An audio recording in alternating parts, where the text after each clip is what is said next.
Good afternoon, everybody. Welcome. And I am pleased to have you join us for this last Leadership Series webinar of 2021. Today, we are talking about Move to Measurement Emissions Leadership. We are very lucky to have Liz O'Connell here speaking with us. Liz is the president and co founder of Arolytics, a software and consulting company that leverages data and modeling to optimize how the oil and gas sector measures, mitigates, and discloses atmospheric emissions. Liz has worked as a research scientist to quantify, monitor, and reduce greenhouse gas emissions from energy developments across Canada. She has a thorough understanding of the oil and gas emissions landscape across the country and the challenges faced by the industry. And we are absolutely delighted to have her speak here today. So, welcome, Liz. Hi, everyone. Thank you so much for joining me here today. I'm really excited for this next hour. I'm not sure if my presentation will take up all the time here. We'll definitely have time for questions, as mentioned at the end. Bit of background, I tried to make this presentation today really applicable for a broad audience. I know that Pandell has customers, globally, and really, trying to make this relevant for producers, but service companies and Canadian, American based, wherever. So I think we'll start fairly high level and then really kind of narrow in on more of the details towards the end. So that's kind of my goal here. Really quick background on who we are as a company. So we formed back in 2018. We formed out of one of North America's largest academic emissions labs. So spent a lot of time researching and collaborating with industry more on an academic level and really understanding their pain points around emissions, developing different technologies for emissions detection. And we spent a lot of time in the field doing different work and actually kind of directly measuring and understanding this. So like many emissions tech companies, we're growing. We've more than doubled in size this past year. Myself and a bunch of us are headquartered and based in Calgary. And we also have an office out in Halifax too, where a lot of our software developers are. And so, as mentioned, we've since hung up our hard hats. We're no longer in the field, but really passionate about oil and gas emissions and supporting the sector in navigating these new challenges that come with it. And as mentioned, we're a consulting and software-based company, and our solution helps industry manage, track, and build emission strategies in the most efficient way possible. So enough about that. Let's move on to today. And really what we're focused here on is providing, first off, a bit of a background around oil and gas emissions, setting some context to the space, and then diving a little bit deeper into what this means for leadership in 2022 and talking about strategies for effective methane management, how data-driven and digitization kind of plays a role in this space, and then also some emerging trends that we're seeing around more of the voluntary initiatives and framework space. So that's really what we're hoping to kind of cover today. So first off, methane in the spotlight. It has been a really big month, past few months really for methane. If anyone has been following some of the headlines from the COP26 conference in Glasgow, there was a lot of large kind of targets and frameworks announced there, and it's really a hot topic right now. And so industry and political leaders, they're viewing methane mitigation as one of the most critical and short-term actions to addressing climate change because it's such a low-hanging fruit, and we have the solutions to address it today. So this urgency of this opportunity is really being reinforced by actions to set more stringent targets. And so I have a few shown on this slide here. For example, at the COP conference, we had the European Union and the United States announced a global methane pledge. There's over 100 companies signed up, and that's really aiming to lower global methane emissions 30% by 2030. Really big news lately that was announced in November, the long-awaited EPA level oil and gas rule in the US to manage and mitigate methane emissions across the oil and gas sector. And so that's something that has been kind of announced or long awaited ever since President Biden came into office. And it's open currently for public comment. I believe that closes January 2nd or beginning of January. And these regulations will be kind of finalized over the coming year. And that really expands the scope of requirements for oil and gas. So companies will need to measure more of their emissions directly and repair them, and also expands the scope of equipment changeouts and actual implementing new technology to mitigate kind of the vented sources of emissions as well. And then finally, more Canada focused, our Prime Minister also announced very recently a new methane emission target in Canada for the oil and gas sector. Currently, our target is a 45% reduction by 2025, and he's announced a more ambitious target around 75%. So what that really looks like in terms of building out the regulation to implement that, we're probably a year, 2 years plus away from actually seeing those implemented in reality, but we know it's coming. And that's really the theme here, is that energy companies are facing really growing pressures to measure and mitigate their emissions. And this isn't going to stop anytime soon. However, at Arolytics, we really see this as an opportunity, and we're really fortunate to work with some very proactive companies in finding out how to navigate these new challenges in the most efficient way possible. And in North America, in particular, I think a lot of these companies have demonstrated tremendous leadership in this space. And there's actually a really good news story here to tell, but it just needs to be communicated correctly. And so I look at this absolutely as an opportunity for sure. One step back, why methane? Methane, for those that aren't aware, it's a really potent greenhouse gas. It has about 86 times greater greenhouse gas warming potential than carbon dioxide over 20 years. And so that's why it's such that low-hanging fruit, as I mentioned. It really has impactful reductions on the climate impact when we talk about mitigation. It's a colorless and odorless gas, which does make it challenging, of course, to actually manage effectively, because we do have leaks and sources that are unintended. Approximately 3.6 trillion cubic feet of natural gas escapes into the atmosphere from global operations annually, and that accounts for about $30 billion in lost revenue. And so when I talk about this as an opportunity, that's another angle to look at this. Methane is really just what you're trying to actually sell. It's a natural gas, depends, of course, but it's upwards of 90 to 100% methane. And so when we can actually conserve and do a better job at keeping this in the pipe, that actually has a direct correlation to how much product you're selling. And so there's another kind of angle to look at this and see that as this opportunity. And when we look at our methane budget, fossil fuel use and production is about 20% of kind of that total source shown here. Now, diving a little bit into Canada's kind of breakdown of oil and gas emissions or different methane sources, we do see the oil and gas sector account for about 44%, so just under half. So that's really why it is such an area of focus, kind of at the federal and policy level as well. The exciting thing about this is that the technology solutions are available today. So it's not like a lower TRL space like carbon capture storage that does require tremendous capital, very capital intensive solutions for emissions mitigation. Oil and gas, primarily, the solutions to actually measure and mitigate exist. It's really a deployment gap. We need to just focus on, how do we do this effectively and efficiently, and realizing that this is a new cost to industry and trying to understand how best to do this. But that's the exciting thing. This is a challenge we know we can address. So, on that background, across North America, in response, new regulations mean that companies must now measure, reduce, and report emissions, usually from 1 to 4 times. Generally, depends on the jurisdiction, really, per year. And when I say first time ever, in many jurisdictions in North America, at least for sure, companies have never had to actually do this, and it's new as of 2020. And so this is kind of this brand new kind of pain point and requirement that companies are just really figuring out how to manage. And there's a lot of new considerations that come with that. Managing enterprise level emissions is complex. It's a very multifaceted issue, and we talk to regulatory managers, HSC, ESG groups within companies all the time, and it's amazing the amount of hats that they wear. And really kind of when we look at the different factors at play here, there's maintaining ESG performance expectations, but deciding between multiple vendors that have sensor or technology options, trying to keep operating costs down, which is of course a major driver here, and ensuring compliance with local regulations.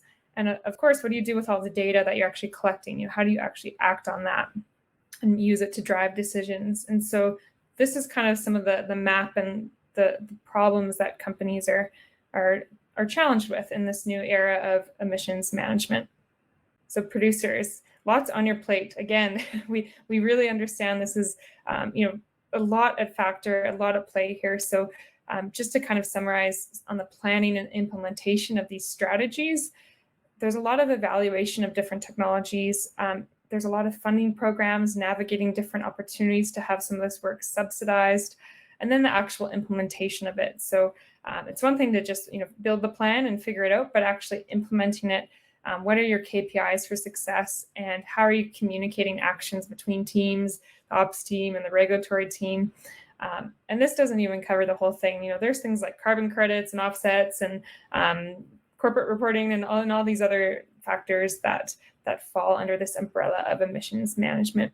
So really, when we look at how can we do this effectively, there's a few kind of key themes here. And so I want to dive into the first two, which is measurement and mitigation. So the topic for this session today was about the move to measurement, taking that leadership in 2022. And the reason why this is so important is for a few things. So you've likely seen these types of articles and studies and press releases over the past few years, if you're paying attention to them. And really, the trend isn't just in one jurisdiction. This is something we've seen across North America, this trend that scientific studies are finding emissions that are greater than what's being reported by the industry themselves. And there's a lot of reasons behind this, and really the reason is actually looking at and diving into these reporting frameworks and understanding what's actually being or required to be reported, and the disalignment between total site emissions and how they're being detected in reality and actually what's required to be reporting. So it's not like industry is intentionally underreporting or anything like that. It's really just a disalignment of these frameworks, and that's causing obviously some thoughts around how we kind of can get a better measurement-based baseline. And another reason behind this discrepancy is because the current status quo and current way of doing this is through what we call emissions factors. So that's using engineering estimates that are generic broadly across, perhaps a certain jurisdiction, or a certain, could be very broad as to where these emissions factors are derived from and apply.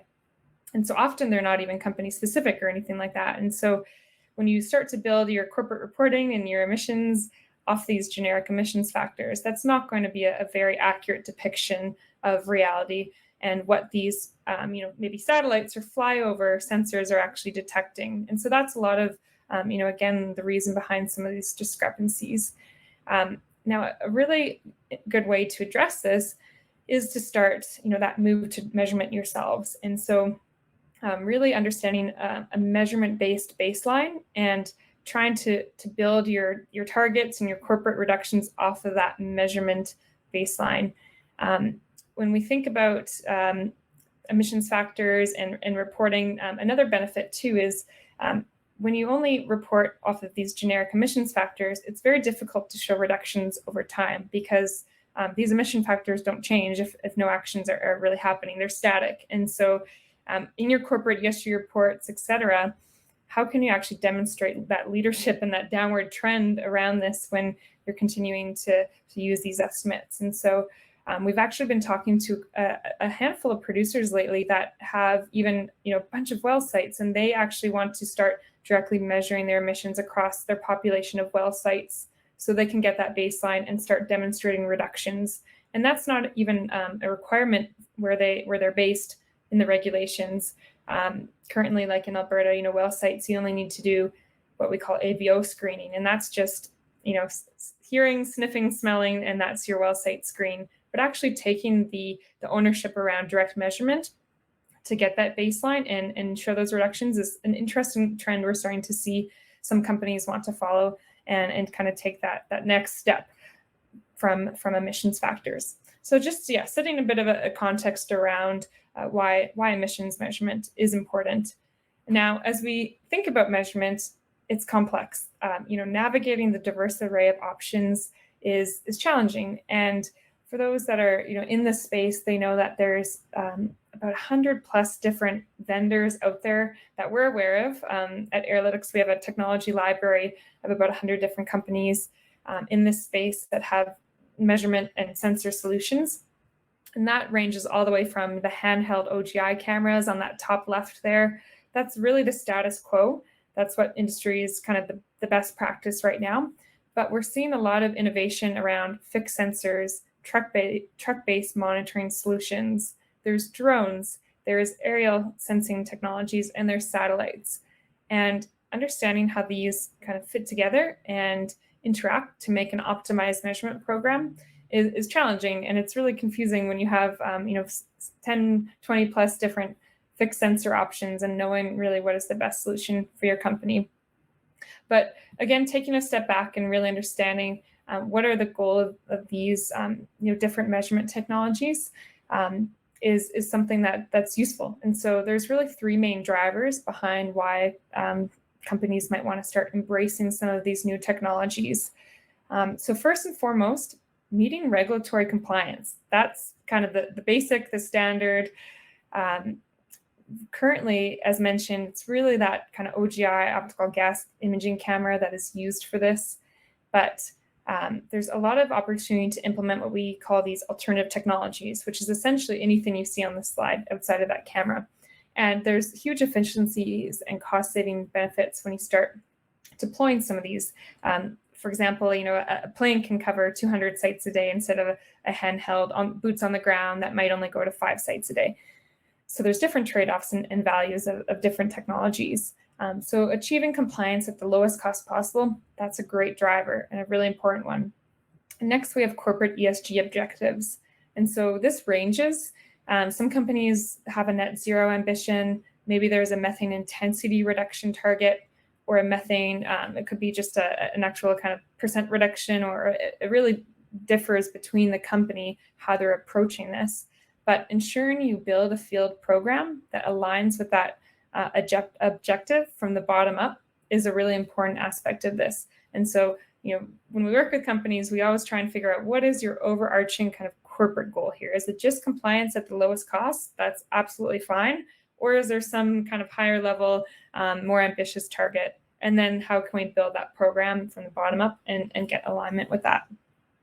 And then finally, an emerging opportunity that we'll touch on kind of towards the end here is these voluntary initiatives, such as certifications and standards that can lead to securing differentiated product pricing. So differentiated pricing for your natural gas, for instance. So these initiatives include a somewhat prescriptive framework for measurement-based monitoring. Some requirements might entail top-down, bottom-up, reconciliation of different technologies, for example.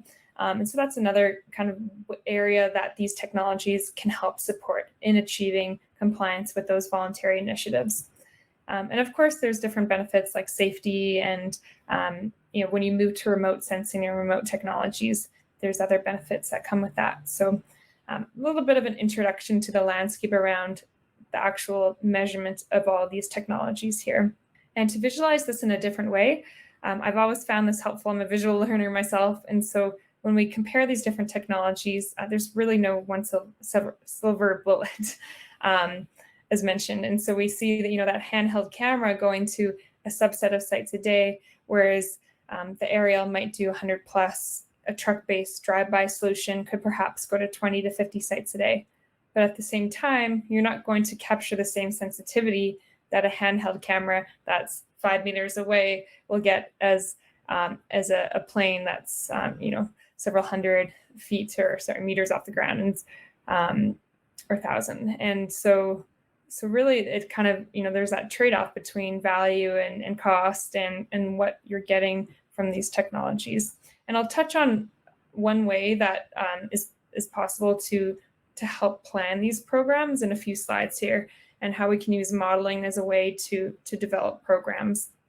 One other trend that is very prevalent in oil and gas emissions, and this is seen globally really, is that we have what we call super emitter profile, or the term super emitter, it's a little bit more specific now. I kind of like the word heavy tail emissions profile. I should have updated this before. But really what that is we're seeing that about 10 to 20% of sites are responsible for 70 to 90% of emissions, very generally speaking.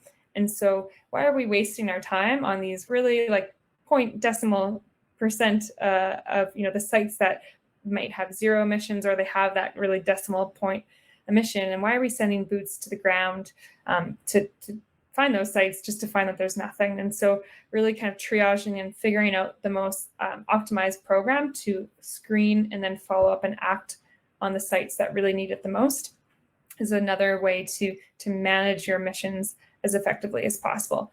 So if you think about it, finding one of those, fixing the emissions from one of those heavy tail sites, often in those instances, there's actually like an equipment malfunction that could be quite serious, that would cause an emission of that magnitude, or a leak of that magnitude. And so fixing, just one site like that could have the same or more impactful, emissions impact of, instead of fixing the bottom, several percent or hundreds of sites. So it's really kind of that focused effort in that idea that comes into play here. I wanted to give a few kind of examples and broad public case studies for companies that are just starting to explore this and get into this. There's some great ones listed on the Alberta Energy Regulator website, which is just a snippet of a table shown here. So this is all public. Some companies that have implemented these alternative measurement programs are shown here. And this is actually expected to get updated at some time, perhaps in the new year, with more and more programs that have been approved. And so we've seen companies uptake. Aerial sensing has been very common or very popular, I'd say, in this space in Canada. We've seen companies embrace truck-based solutions, and fixed sensors have been approved as well. And the interesting thing is we're also seeing companies embrace multiple technologies. So, filling the gaps of kind of where one technology fits, where the next comes in, and then kind of subsequently increasing your precision and your spatial scale to be smaller and smaller as you go down. So maybe, starting with the satellite imagery and then kind of focusing your efforts from there. And so we've also seen companies take a different approach and approach their emissions management more on the site level, and not just target fugitive emissions or the leaks, but actually find out what are my top emitting sites across my corporate assets, and what's my strategic plan to address those emissions regardless of it's an event or a fugitive. So that's an interesting approach we've seen by one of the companies here as well. And that might include, capital costs to do equipment changeouts or installing VRUs on your tanks or things like that. But it's really taking that focused effort of, show me the greatest problems and the lowest hanging fruit, and let's fix that. So there's a lot of, as mentioned, kind of resources out there to learn about some of these pilots and case studies. Now, another value in embracing direct emissions measurement is being able to better understand corporate-wide the impact of your emissions. And more frequent monitoring programs can provide, really good oversight and assurance of where you're at.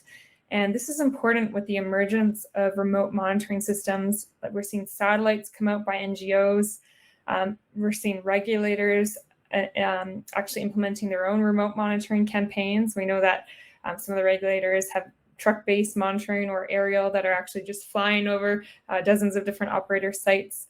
And so, kind of being empowered to do this yourself and take ownership of your emissions before someone else, like a regulator or these NGOs are finding them, and have an understanding kind of internally is becoming, I find, more and more on people's minds, and something that they're wanting to take a bit more quicker action on. I have a slide here that's from a really, really interesting report. I just have it referenced here. I think it was released in June. And it's taking public EPA reported data for American companies and providing an analysis and benchmarking companies against each other. And so this is something we're starting to see because it's a growing factor in capital market decisions. We're seeing analysts use this public data to actually start comparing performance and really highlighting kind of the good actors and the companies in that lower quartile, and take from it what you will, but there's a lot more transparency around emissions data that we're starting to see, and it is driving capital decisions. And so becoming a leader and taking ownership over this is something that has a lot of impacts kind of corporate wide. And so if you look at this report, there's a lot of fascinating different charts and graphs that show these different comparisons. They look at production of the companies and how their emissions are shown in that context. Emissions intensity is a really common metric here when we talk about emissions, and that's putting your methane in the context of your production. So that helps standardize a little bit when we actually look at, of course, companies that have more production, they're likely going to have, different considerations around their methane emissions. And so kind of leveling it out and putting it in that context is an important metric. So that's just another resource to have a look at there.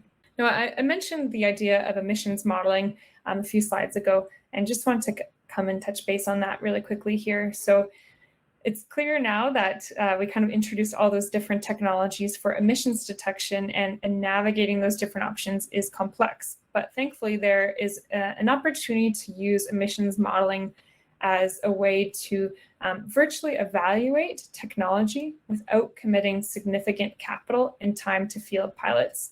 And so producers, we know they're being inundated with sensor solutions and vendors, and how do they even know what is the best option for their unique situation, their company's corporate emissions profiles, etc. And so what we can do with emissions modeling is actually simulate hundreds and hundreds of different programs with different technologies. We can simulate different work practices. So, what is the impact of flying a plane twice per year versus 6 times a year? How does that actually impact overall estimated emission reductions over maybe a 2 or 5 year time interval? Those are the types of questions we can answer with modeling. And so it's a terrific way to actually kind of compare and contrast and understand how different programs and technologies will perform in a simulated environment. And we can build models that are custom to the operator, as mentioned. So really taking into consideration their custom leak profiles, what are their leak production rates, leak distributions, that kind of thing. And that enables us to understand how these technologies will perform on their assets.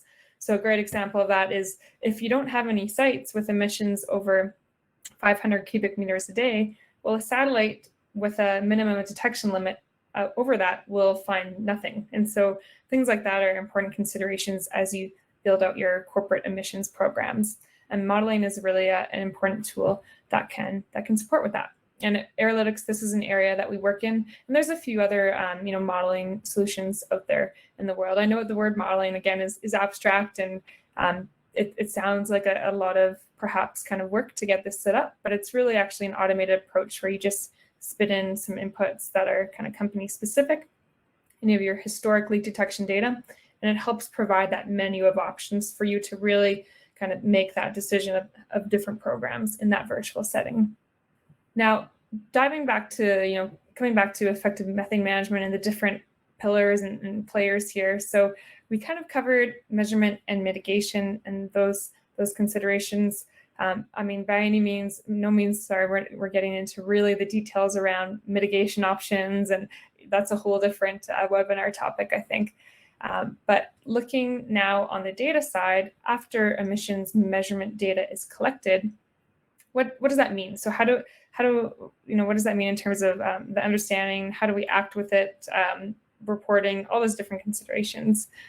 Again, that's a very loaded topic, and I've kind of distilled it into one kind of quick slide here. So a trend that we are seeing here is really the digitization of the space and the move to the cloud.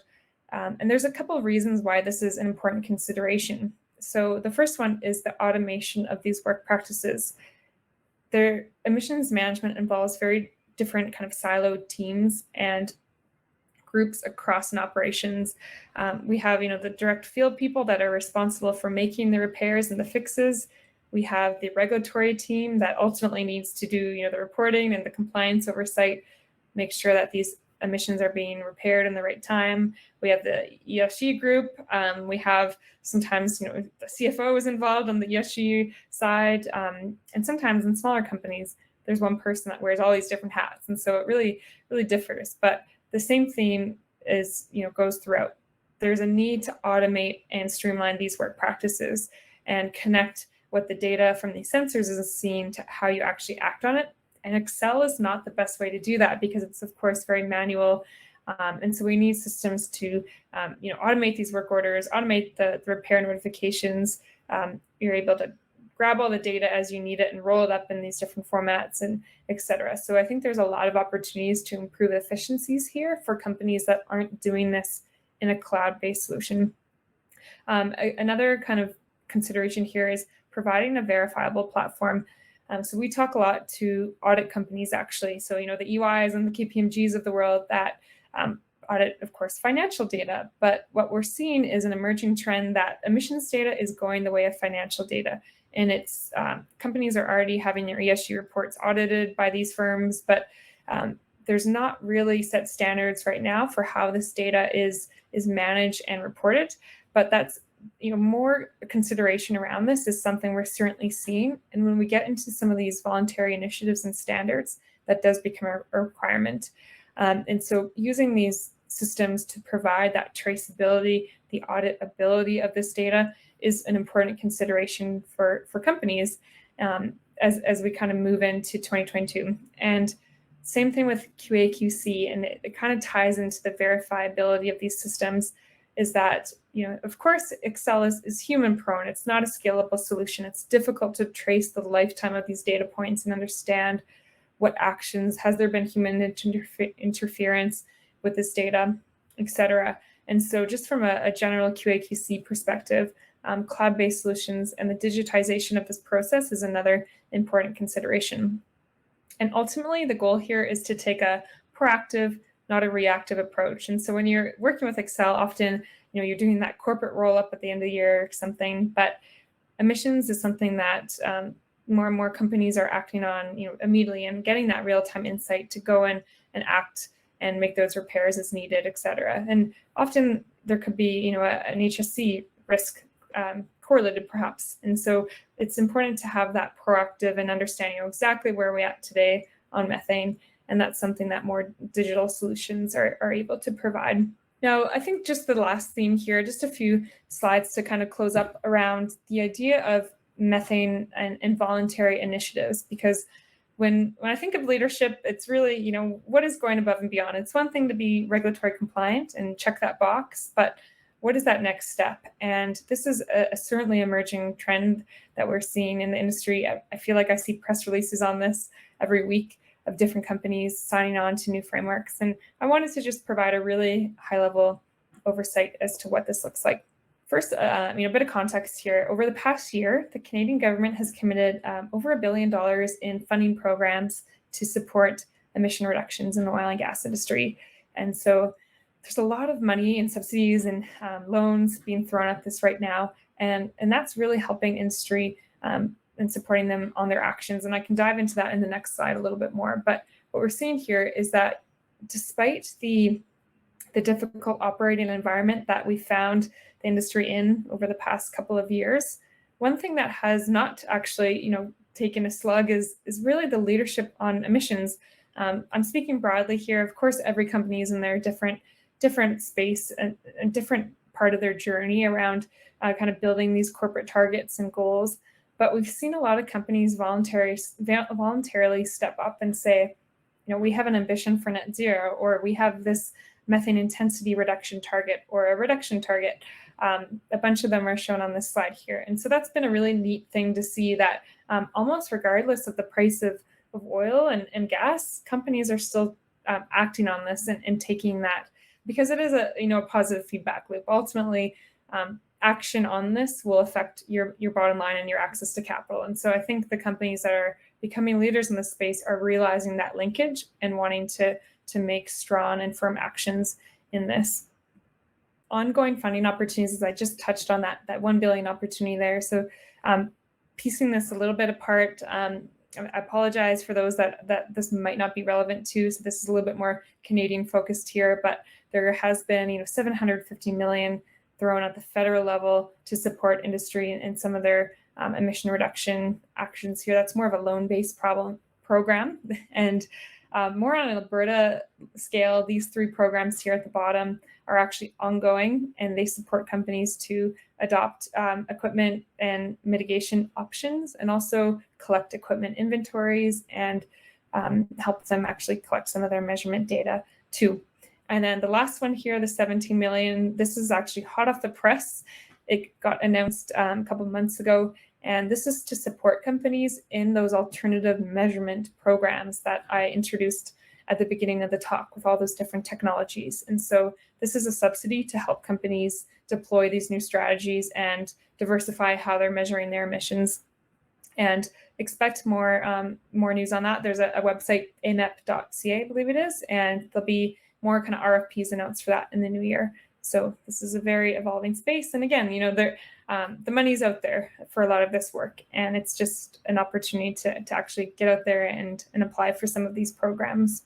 Now on the voluntary initiative space, so there's a lot of, this is a broad umbrella. There's certifications, there's commitments, there's frameworks, there's guidelines, and I've seen about over 20 for sure. So it's, as mentioned, a very evolving space right now. And involuntary initiatives help companies demonstrate better practices, and they get rewarded for that leadership.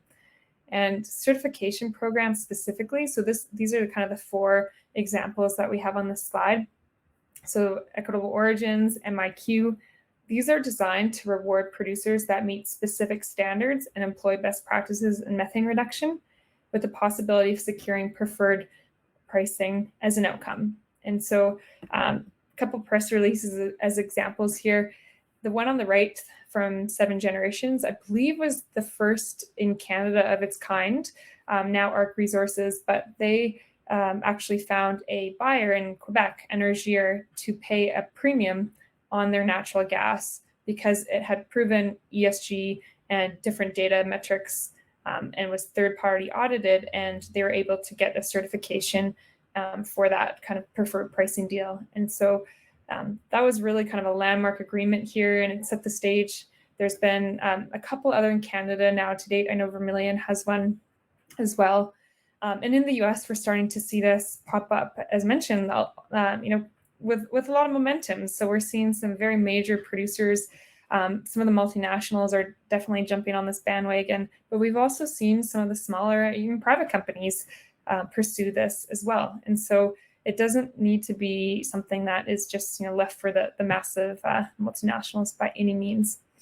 And so as we see these voluntary standards and initiatives take place, they require operators to collect, and many times, actual empirical data around emissions, so real measurement data. And that's what makes ESG data reporting verifiable. And so all of these, the common theme around all of these different certification processes is that they require that third-party independent auditor to actually approve that this product is really meeting either the methane intensity objectives or the ESG data objectives of these certifications. So this is something, navigating this landscape, helping with implementation is an area that we're involved in. And again, it's a very exciting thing because there hasn't really been, one winner in the certification stage. There's a couple of different ways to really approach this, and a few different certification bodies that are very relevant. And then just on the last slide here around this topic, there's other voluntary initiatives such as commitments and guidelines like the one shown here. So these are non-binding, but they require the company to align with a set reporting framework and demonstrate a standardization across the member companies. So commitments, they might often involve progress towards an overarching goal. So our member companies have a 25% methane intensity reduction target or something like that. And they also might help with the actual education of best practices, et cetera, to get there. I'll use OGMP as an example. This is a UN-driven initiative, has over, I think last time I checked, over 65 companies internationally have signed on. And that has a reporting framework with 5 different stages. And the first stage is very entry level. It's, give me a number. Let's put something on a page. What's an emission estimate for your company? And then as you kind of get to that level 5, it gets more and more granular. And over years, this is something that takes time. Over several years, your company starts to form a better strategy around, okay, now how can we move from corporate-wide kind of generic emissions estimate to maybe making company-specific emissions factors? And now how can we move to, instead of just kind of generic emissions factors or company-specific factors, how can we build those factors off of real measurement data? And then how can we employ different technologies to actually, top down, bottom up, find that discrepancy in emissions and get to that kind of gold standard of reporting, which is level 5. And so it's really neat to see how these different frameworks have approached this problem. But there often is, the common theme, some kind of standardization around how you report that data out, or what emissions factors or something that you would use for that reporting. And so this is another area we're seeing some companies have actually signed on to several. Like we've seen companies, they might be part of 5 initiatives like this or something. There's not really, there's certainly not a winner. And each one kind of brings its own value proposition to the table. And so when we think about cloud-based platforms and data for these frameworks, that's where we think about, this data getting audited and verified under these frameworks. And that's a big fit for them to support in that area as well. So just, finishing up here, like some of the takeaways, being proactive emissions management is an opportunity.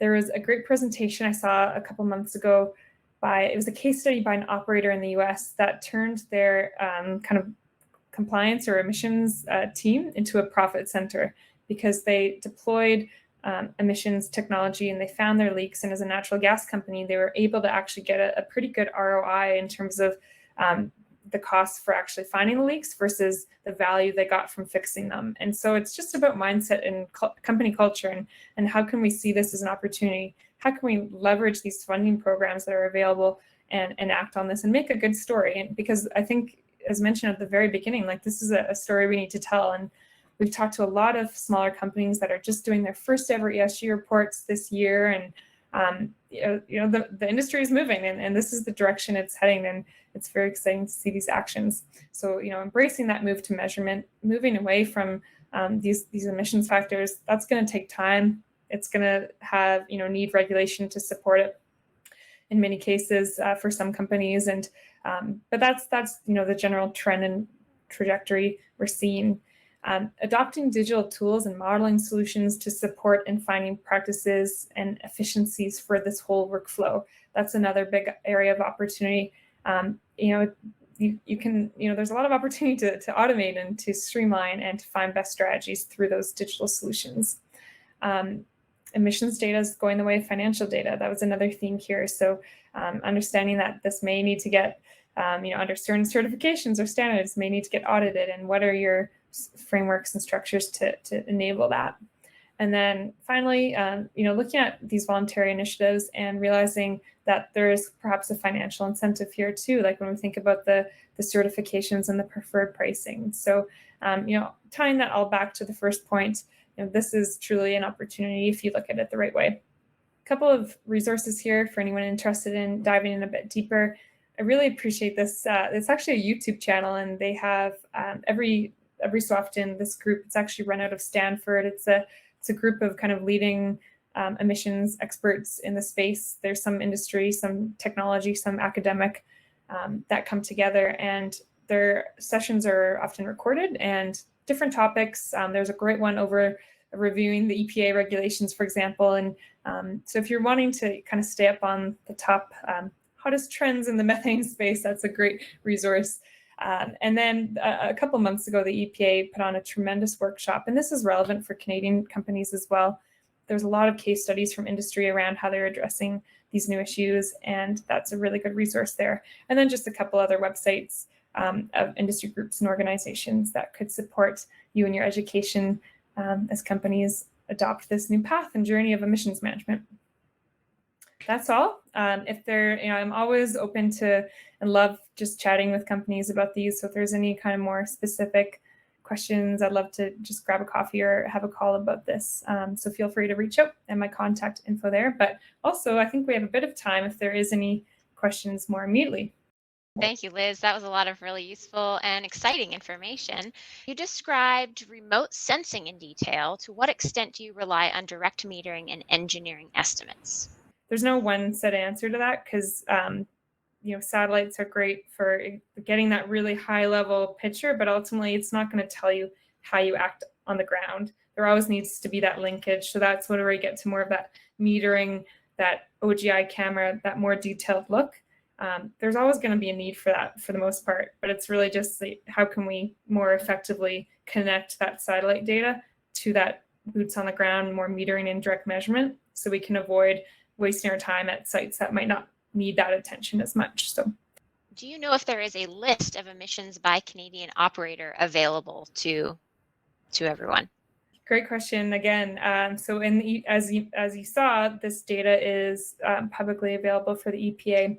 On the Canadian front, not exactly. So there's something called Petronex that is publicly available that has reported.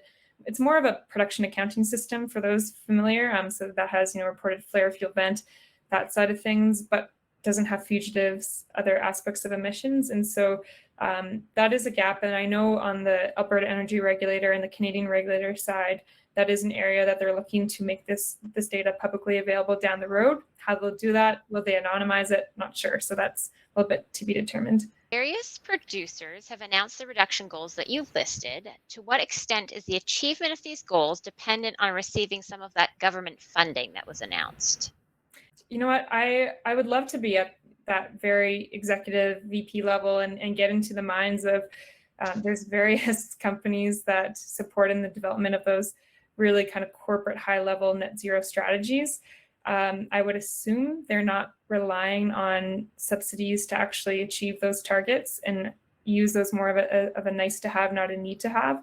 At least with the clients we work with, they're always looking at these as, great, I wasn't expecting this. Let's try and pursue this because why not? And they always want to try and lower their budgets, of course, and their capital spends. So from what we've seen, it's more of a nice to have, not a need to have, at least. Speaking of incentive programs, in this case, when you talk about incentive programs, are they a refund of taxes paid by companies to incentivize focusing on measurement and control, or some other sort of subsidy?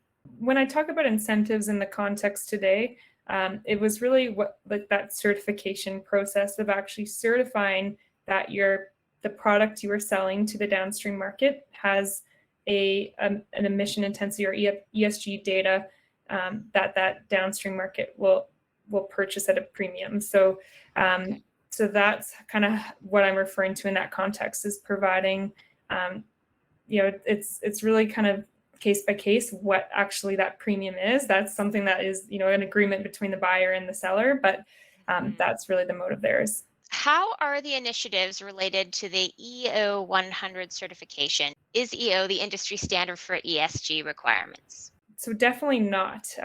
There's not really an industry standard for industry ESG reporting is a little bit different. So there's frameworks like TCFD, SASB. There's like a bajillion ESG reporting frameworks, and then those certifications are a little bit different because that's more of the process of, again, like auditing and selling your preferred pricing product. So that's a little bit not directly correlated with ESG reporting, although there is metrics like emissions intensity. That's important for certification and as well for emissions reporting. So there definitely is some connection between the two, but they would be generally in a company, they'd be acted upon differently and treated as independents.